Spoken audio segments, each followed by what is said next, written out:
This morning now, we have the Shadow Employment spokesperson Brendan O'Connor and also Parliamentary Secretary for Foreign Affairs and Trade, Steve Ciobo. Gentlemen, good morning to you. Brendan O'Connor, is this worrying to you that you've got this disconnect between the Labor vote and the weakness in the approval rating of the opposition leader, who has fallen to record lows, as low as Tony Abbott ever got in opposition? Well, I guess in the end, we talk about not looking at polls. We look at them from time to time. The trend clearly shows that the government's got major challenges and Labor's doing well. I'm not surprised that there's been some, real difficulties for the Labor leader. Bill's been subject to a witch hunt, $80 million of taxpayers' money spent by Tony Abbott, and therefore I'm sure they don't think they've really got their money's worth. The reality is that we'll continue to prosecute the arguments about good policy for the country, hold the government to account for its lies, and we'll be competitive at the next election, and Bill Shorten will be our leader. There's some speculation around the leadership issue. I'll get to that in a moment. Steve Ciobo, though, first to your reaction to this poll, the fact that things seem pretty much locked in terms of the perception of Tony Abbott. The coalition vote, while it's stabilised as well, hasn't budged in the last couple of polls.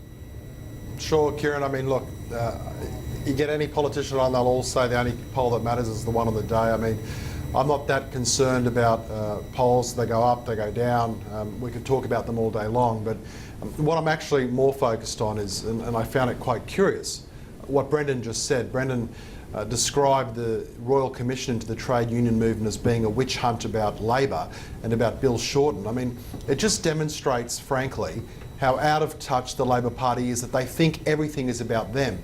The reality is, what we're actually discovering from this Trade Union Royal Commission is just how endemic the problems are with the trade union movement. I mean, we know about standover tactics, we know about inflated prices, we know that there's linkages between the trade union movement and organised criminal gangs, and I think Australians want to know, as appropriately they should, what's being done to clean up that industry. So I've got a news flash for Brendan and for the Labor Party, which is, it ain't all about you blokes. It actually is about setting good public policy, and more importantly, it's about separating the trade union movement and organised criminal activity, which frankly happens all too often. Brendan O'Connor, well, in that context, you've got allegations against two union officials and other two CFMEU officials in Canberra off the back of that Royal Commission. So Steve Ciobo's right in that sense, that it's not just the Shorten matter that this has dealt with. There have been several others and criminal charges laid, at least in one case. Let me ask you about this story in the front of the Australian as well today, which suggests this unlikely alliance between the senior member of the right within the Labor Party, Wayne Swan, and the Deputy Labor leader, Tanya Plibersek. Is this an alliance that Bill Shorten should be worried about? No, of course not. It's an absurd story. I mean, I know newspapers have to put out stories every day. That's their requirement. But utter fantasy stuff, unfortunately. I mean, I've got respect for David Crowe, but he's certainly written a fictional account. Obviously a slow news day for him. Tanya's a great deputy. She'll be deputy heading into the election. She'll be very supportive of Bill. And Wayne and Tanya, of course, are friends and good colleagues, but really it's a total beat-up. I mean, really, it is a total beat-up. And so Bill Shorten, I guess, is safe in more ways than one in terms of the voting mechanism within the party as well, though. Is that fair to say? I just don't think, sorry. Yeah, sure, Brendan. Go to you first, and then I'll go to Steve Ciobo. No, I was just going to say, look, it's just there's no rhyme or reason for this story, but these things happen. People write gratuitous stories from time to time. Tanya's completely supportive of Bill. He will lead us to the next election, and Wayne is contributing, I think, to policy. I mean, I think there is a real issue about making sure that we don't become more unequal as a society, that we hollow out the middle. That's happened in the United States. He's working on those those areas of policy. I think that's a good thing. He's contributing to the policy development of the party, and he's he's a former treasurer of 6 years. He's got every right to contribute, but to suggest that there's something up here is just completely fictional. Oh, okay, Steve Chabot, your reaction to this story this morning? I think that Brendan's doing his best job to recreate that scene from The Naked Gun when the fireworks factory is exploding and he's standing out the front going, there's nothing to see here, move along, move along. The fact is that, and it was widely known and discussed in the building, in Parliament House, everyone knew that Wayne Swan was running around after the last election, making it clear that he was sticking around for one reason and for one reason only, and that was at some point in the future to get back at Bill Shorten. What we now see is that that's coming to pass. Wayne Swan is a firm believer that though I should say that revenge is a dish best served cold. So what he's doing now is tactically and piece by piece running around the countryside with Tanya Plibersek, slowly turning up the heat on Bill Shorten. So there's nothing random about David Crow's article at all. In fact, this has been fed to him by the Labor Party, probably by Wayne Swan, because it's all part of the instability in the campaign that Wayne Swan and Tanya Plibersek want to run in the lead up to National Convention, but also as they draw down into the final year of government before the election. You should try comedy. And Brendan O'Connor, Brendan, I'll come back to you on this because Steve Chabot's made a couple of points there. You can respond, but no, the thing is, David Crow is a very good journalist. He wouldn't be writing this on the basis of nothing. He would have been told this by figures in the Labor Party who are worried about it. I read the headline, then I read the copy, and the copy was fantasy. Maybe, Brendan, maybe you're left out of the loop, mate. Maybe you're just being left out of the loop. Maybe you're not actually plugged into what's going on inside your own party. Steve, the reason why you're not a minister is because you back Malcolm Turnbull. If you want to get into leadership issues, we know why. I think you're lashing out, Brendan. Let's just pause, take a break. Back with Steve Chabot and Brendan O'Connor in just a moment.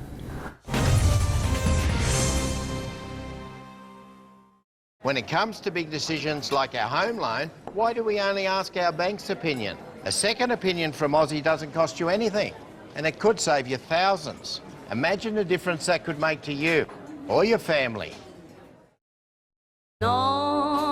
Introducing the new Look Toyota Camry. Redesigned and better than ever. It's made for the everyday hero.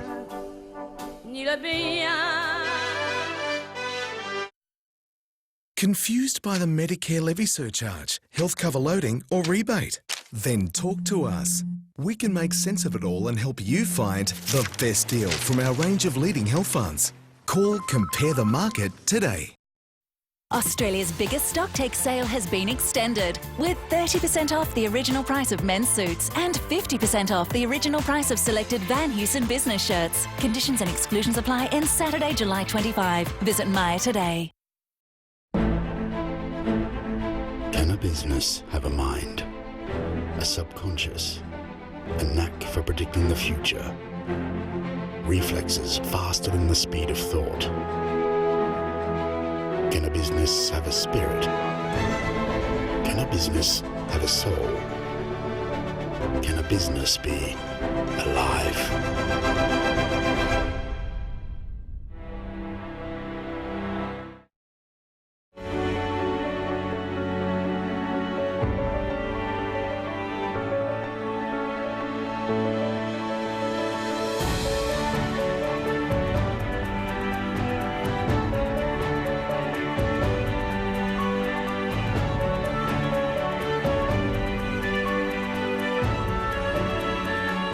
Care makes a man stronger. Dove Men Plus Care. ING Direct, award-winning customer service. Hang on, cut. Is that true, Simon? 24/7. Get me a phone. Can you call Ing Direct, please? Hi, Martin. I just wanted to have a quick chat about the bank, maybe down the road, but I'm not ready to be Prime Minister yet. And then Angelina said to me, it was under my yoga mat the whole time. I'm talking about celebrities, Bex. That's private. I feel like we've got so much in common. I love that you're a human. I'm working with a bunch of robots at the moment. Bangkok 74, Sia Hotel. On May 5th, the hotel manager seals room 348 since it's haunted. Two Ghostbusters start investigating the case. It seems a former guest is haunting the room. If only the manager had known what was really behind the secret of 348. How do we know this? We know everything about hotels. Hotel Trivago.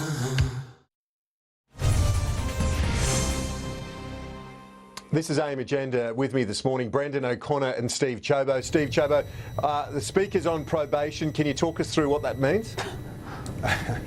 Well, I think the Prime Minister made it pretty clear yesterday. The Speaker has acknowledged that she's done the wrong thing, made an error of judgment, has repaid the money plus the penalty, and so the Prime Minister has indicated that as Speaker she's on probation now, which of course has all the meanings that everyone understands probation to mean, which is that she's not to make any further mistakes and is being closely assessed. But I think the other question really through all of this though, Kieran, is what Bill Shorten's up to. I mean, Bill Shorten has been running around the countryside saying to people, anybody who'll listen, that Bronwyn's got to resign and that this is a disgrace, and yet now we discover that contrary to what Chris Bowen made very clear, Bill Shorten used taxpayer entitlements to travel to Sydney specifically for a Labor Party fundraiser. And so the question's got to be asked, when is Bill Shorten going to repay the money, especially given that Chris Bowen, who was then the acting party leader, made it clear and said to the Australian people that Bill Shorten would not be travelling using entitlement. So I think it's high time that Bill Shorten stopped being a hypocrite and actually repaid the money himself. Let's hear from Brendan O'Connor on that. That comment from Steve Ciobo relating to the campaigning for the Labor leadership back in 2013, Brendan O'Connor. Well, I could have anticipated this. The Liberal Party have major problems because Tony Abbott hasn't got the fortitude to ask the Speaker to step down. So, you know, like as I say, classic stuff. You go to the opposition and you try to muddy up their accountability and attack either the Labor leader or a Labor MP. The reality is that everyone knows that the Speaker's done the wrong thing here. Bill has already made clear that he was involved in visits that were to do with his portfolio, and therefore I think it's an attempt to muddy the waters, but the focus of the Australian nation is really upon what the Prime Minister will do now that the Speaker's shown no contrition, no mea culpa, if you like, no apology for what was a really act of arrogance and delusion to think that you could get a helicopter from Melbourne to Geelong for a Victorian Liberal Party fundraiser. Do you accept that they're very different cases, Steve Ciobo, given that Bill Shorten attended official functions relating to his shadow responsibilities, his shadow portfolio responsibilities at that time? No, I don't think that Brendan or the Labor Party seem to get it at all, actually. No one's disputing that Bronwyn did the wrong thing, and not even Bronwyn is disputing that she did the wrong thing. I mean, Bronwyn has repaid the money. She's acknowledged it was an error of judgment. She's also paid the penalty. Now, the only people who are claiming that they haven't done the wrong thing is Bill Shorten. The fact is that Chris Bowen went on national TV and said that the Labor leadership contenders did not use any taxpayers' money for that travel and for the fundraiser. And now we discover that in fact, according to the travel records, that Bill Shorten, now opposition leader, did in fact use taxpayers funded travel entitlement. He did, contrary to what Chris Bowen said, use taxpayers' funds, and yet the Labor Party wants to now wash their hands of it. Well, I got news for them. Bronwyn's acknowledged she's done the wrong thing, she's repaid the money, she's paid the penalty. Now it's time that Bill Shorten acknowledged he did the wrong thing. Brendan O'Connor, why that discrepancy then between what Bill Shorten says is in his diary and what Chris Bowen said on national television? Look, I can't account for Mr. Bowen's comments or Chris's comments. I haven't seen them, but my point is that it's not unusual, of course, that when in the normal course of your role as a shadow minister or minister, you may attend a fundraiser, but that's not what's happened here. Bronwyn Bishop has taken a helicopter after her chief of staff got onto his best friend to arrange that flight and landed on a golf course for not even a federal Liberal fundraiser, but a Victorian Liberal fundraiser. Okay, but do you accept that she's repaid it now? The Prime Minister said she's on probation. Is that enough?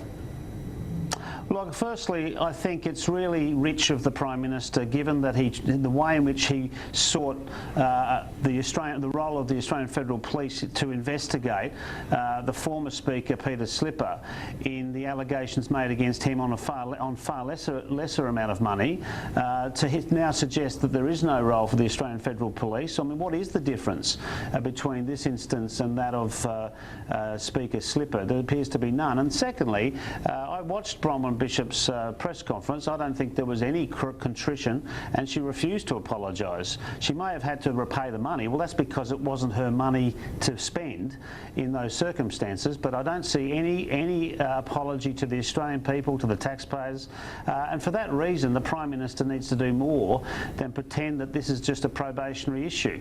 It's really up to the leadership. So what are you saying about the Federal Police, though? Are you saying that they should pick this up and have a look at it? You're a former Home Affairs Minister. You know they're completely independent. They'll make judgments based on the information before them. Absolutely, and I've got a very high regard for the Federal Police. I just don't want them caught up in a situation where there seems to be an inconsistent application of what are similar circumstances. And if, for example, there can be a distinction drawn between the two instances, that would be one thing. But on the face of it, the public have a right to question why is it that when the Prime Minister, as opposition leader, demanded there be an inquiry by the Federal Police into a former Speaker, it happened, and yet on this instance it's been referred to the Department. I think, but given the huge public interest in this matter, I think it is incumbent upon the Federal Police to explain why in fact these two matters will be treated differently if they were to be. And I agree with you, ultimately it's the decision of the Federal Police. They shouldn't be, that decision can't be made anywhere else, but I think there needs to be an explanation. I want to look at the GST issue now. Steve Ciobo, can I get your thoughts on this? Because Mike Baird, had a very convincing win at the last election, taking difficult reform to the people of New South Wales. It's been left to him again to lead the charge on this very important issue of tax reform. Do you agree with him on his broader approach, what he's proposing here in terms of giving the states a sustainable revenue stream? Look, I'm certainly pleased that as Premier he's raised the issue. I think it's important that this is part of the discussion that we have about the nation's finances. I mean, the fundamental fact is that as a nation, we're in debt, and unfortunately, especially for a number of the state governments getting into more debt. At a federal level, we're trying our hardest to achieve savings so that we don't continue to get into more debt, and the Coalition's been very focused on doing that. But look, we've got a tax white paper process, and we've got a federation white paper process. We want the nation to have this discussion about our tax mix, to have the discussion about who should be paying for what. We know there's a lot of duplication between the federal government and the state government. So I welcome the comments. I think it's an important intervention. I think it's important as a nation we have this discussion about what we're going to do. My personal point of view is at every avenue available to us, we should be reducing expenditure. I'm always loath to go for more tax. I think what we've actually got to do is try to save money. But it's also about what's more effective, bracket creep or a broad-based consumption tax, where we come in very low in terms of comparisons in the OECD, Brendan O'Connor, and even some of your Labor colleagues at the state level now are saying they're open to this. Jay Weatherill in South Australia, Chief Minister Barr here in the ACT, saying they're open to a 15% GST. Isn't this... doesn't this make sense with appropriate compensation for lower income earners, a more efficient way to gather tax? It can be efficient, but it is very regressive, and that's why we've got problems about broadening and increasing the rate of GST. It does hit the lowest, the lower and middle income earners or households the hardest. I haven't seen the way in which they would even suggest to mitigate that with some sort of compensation, but we we believe in an efficient but also a progressive taxation system where the burden isn't too heavily placed upon those who can't afford to pay it. And we don't want to see a growing, we don't want to see growing inequality in Australia. We do want to see a tax system that creates incentive and motivation, but we don't want one that's going to be burdensome. So, but it looks like Labor's going into a knee-jerk scare campaign again, from the words of your leader yesterday. Well, it's not so much it's more about we've in principle had problems with broadening and broadening the consumption tax and increasing the rate because we know where it lies. I mean, independent analysis has already shown that there will be up to $3,000 lost for average households if you were to increase it by 50% to 15%. So there are real huge impacts on low and middle income earners, and I think that we've got every right to represent and defend them. Okay, well the carbon tax was also a flat regressive tax, but you had compensation there. Anyway, we're out of time. Brendan O'Connor, Steve Chabot, thank you. Yeah. Thanks, okay, Kieran. we're out of time, gents. Okay.